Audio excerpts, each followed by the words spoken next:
அண்மை செய்திகளை பார்த்து வருகிறோம். சட்டமன்ற தேர்தல் நடைபெறும் ஏப்ரல் 23ஆம் தேதி அன்று பொது விடுமுறை அறிவிக்கப்பட்டிருக்கிறது. அண்மை செய்திகளாக பார்த்து வருகிறோம். தமிழகத்தில் வருகிற ஏப்ரல் 23ஆம் தேதி சட்டமன்ற தேர்தல் நடைபெற இருக்கக்கூடிய நிலையில் அன்றைய நாளான ஏப்ரல் 23ஆம் தேதி தமிழகமெங்கும் பொது விடுமுறை அறிவிக்கப்பட்டிருக்கிறது. அண்மை செய்தி, தமிழ்நாடு சட்டப்பேரவை தேர்தல் வாக்குப்பதிவு நாளான ஏப்ரல் 23ஆம் தேதி பொது விடுமுறை அறிவித்து அரசாணை வெளியிடப்பட்டிருக்கிறது.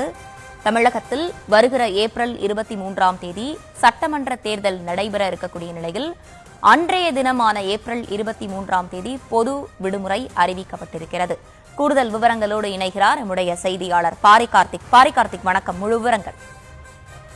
வணக்கம். வருகின்ற 2026 சட்டமன்ற தேர்தல் ஏப்ரல் 23ஆம் தேதி தமிழக முழுக்க 234 தொகுதிகளும் நடைபெறும் நிலையில் அன்றைய தினம் பொது விடுமுறை அறிவித்திருக்கிறது இந்திய தேர்தல் ஆணையம். ஒவ்வொரு தேர்தலின் போதும் அதே போல தேர்தல் முடிவு வெளியாகின்ற நாளும் பொது விடுமுறை அளிப்பது வழக்கம். அதன் அடிப்படையிலே ஏப்ரல் 23ஆம் தேதி தமிழகம் முழுக்க பொது விடுமுறை நாளாக அறிவிக்கப்பட்டிருக்கிறது.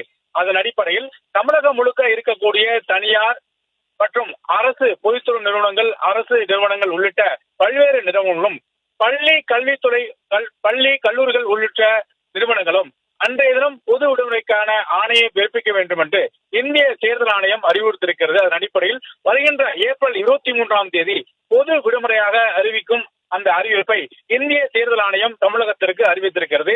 ஏப்ரல் 23ஆம் தேதி தமிழகத்தில் 2026 சட்டமன்ற தேர்தல் நாள் என்பதால் அன்றைய தினம் பொது விடுமுறை அறிவிக்கப்பட்டிருக்கிறது.